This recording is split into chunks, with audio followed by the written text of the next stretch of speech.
सोचिए, एक छोटी सी चिंगारी और अब पूरा का पूरा मिडिल ईस्ट जैसे आग की लपेट में है। अचानक पूरे इलाके में मिसाइलों की गूंज सुनाई दे रही है और जमीन से लेकर समंदर तक जैसे आग लग गई है।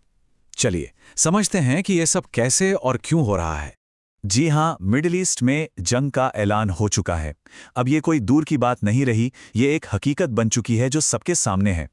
और जैसा कि कहते हैं ना, जिसका डर था वही हुआ। ये एक ऐसी सिचुएशन थी जिससे सब बचना चाह रहे थे, लेकिन अब ऐसा लग रहा है कि ये जंग पूरे मिडिल ईस्ट में फैलने वाली है। तो सवाल ये है कि आखिर हुआ क्या? हुआ ये कि ईरान पर कुछ हमले हुए और उसके बाद ईरान ने जो जवाबी हमला किया है, उसने पूरे के पूरे रीजन को हिला के रख दिया है। और ये कोई छोटा मोटा हमला नहीं था। ईरान ने 1 या 2 नहीं बल्कि 10 से भी ज्यादा देशों पर, सोचिए 10 से ज्यादा देशों पर बैलिस्टिक मिसाइलों से अटैक किया है। इससे आप अंदाजा लगा सकते हैं कि यह जवाबी कार्रवाई कितनी बड़ी थी। तो कौन कौन से देश थे ईरान के निशाने पर? लिस्ट देखिए। संयुक्त अरब अमीरात, सऊदी अरब, बहरीन, कतर, इराक, कुवैत और जॉर्डन।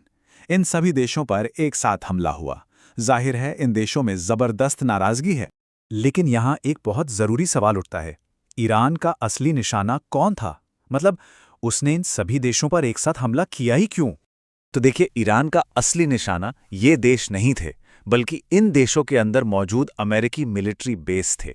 ईरान ने पहले ही कहा था कि वो अमेरिका को एक बहुत बड़ा, एक विनाशकारी जवाब देगा, और ऐसा लग रहा है कि उसने अपना वो वादा पूरा कर दिया। ईरानी न्यूज़ एजेंसियां तो ये दावा कर रही हैं कि उनकी मिसाइलों ने कई बड़े बड़े ठिकानों को सीधे हिट किया है। इनमें कतर का अल उदीद एयरबेस, कुवैत का अल सलेम एयरबेस, यूएई का अल दफरा एयरबेस और तो और बहरीन में जो अमेरिकी नौसेना का 5वां बेड़ा है वो भी शामिल है। और जमीन पर क्या हालात थे, इसका अंदाजा एक वीडियो से लगता है। बहरीन में जब हमला हुआ तो एक कार ड्राइवर ने इसे अपने फ़ोन पर रिकॉर्ड कर लिया। इस वीडियो में एक जोरदार धमाका होता है और फिर वो ड्राइवर घबराकर चिल्लाता है, या अल्लाह या अल्लाह या अल्लाह। ये वो खौफ है जो आम लोगों ने महसूस किया। और ये जो हिंसा है, ये सिर्फ मिलिट्री बेस तक ही नहीं रुकी। रिपोर्ट्स के मुताबिक तेल अवीव में ईरान के एक हमले में 28 बसें, सोचिए 28 बसें जलकर राख हो गईं। इससे पता चलता है कि ये लड़ाई कितनी फैल चुकी है। तो अब आते हैं सबसे बड़े सवाल पर। आखिर ईरान ने इतना बड़ा, इतना चौतरफा हमला किया क्यों? इसकी जड़ क्या है? शुरुआत कहां से हुई? अब देखिए, ईरानी सूत्रों की माने तो इस जवाबी कार्रवाई के पीछे कुछ बहुत बड़ी वजहें हैं। चलिए देखते हैं कि उनकी तरफ से क्या-क्या दावे किए जा रहे हैं। तो दावों के मुताबिक ये सब तब शुरू हुआ जब ईरान पर अमेरिका और इजराइल ने एक शुरुआती हमला किया। एक दावा ये भी है कि ईरान के सुप्रीम लीडर खामेनेई के घर पर हमला हुआ था।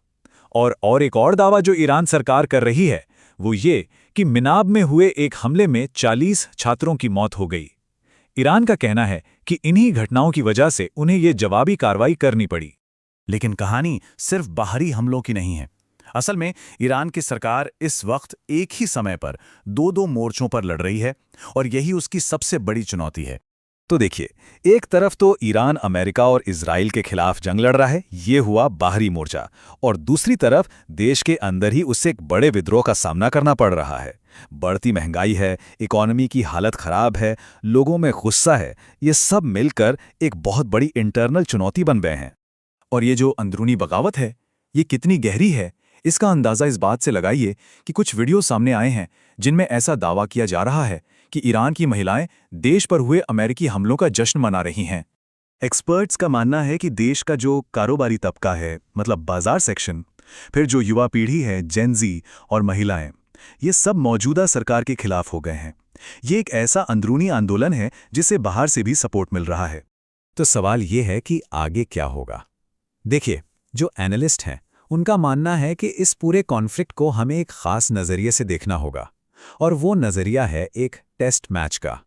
इसका मतलब क्या है? इसका मतलब ये है कि ये कोई T20 मैच नहीं है जो फटाफट खत्म हो जाएगा। नहीं, ये एक लंबा और अनिश्चित संघर्ष है, एक टेस्ट मैच की तरह जो बहुत लंबे समय तक चलने वाला है। लेकिन यहाँ एक बहुत ही दिलचस्प बात सामने आती है। रिपोर्ट्स के मुताबिक ईरान ने लगभग 300 से 400 बैलिस्टिक मिसाइलें दागीं, पर इनमें से ज्यादातर मिसाइलों को जो एडवांस्ड एयर डिफेंस सिस्टम है उसने हवा में ही रोक दिया, नाकाम कर दिया। जहां कहीं थोड़ा बहुत नुकसान हुआ भी वो बहुत मामूली था, कोई बड़ा डैमेज नहीं हुआ। और ये जो टेस्ट मैच वाली थ्योरी है ना, इसे ईरानी सैन्य सूत्रों के एक बयान से और ज्यादा वजन मिलता है, जिसमें उन्होंने साफ साफ कहा है इस युद्ध की कोई सीमा नहीं होगी और हमारा जवाब लंबा चलेगा। तो आखिरी सवाल यही उठता है कि इस लंबे और थका देने वाले टेस्ट मैच में आखिर जीतने का स्टैमिना किसके पास है? ये एक ऐसा सवाल है जिसका जवाब पूरे मिडिल ईस्ट का भविष्य तय करेगा।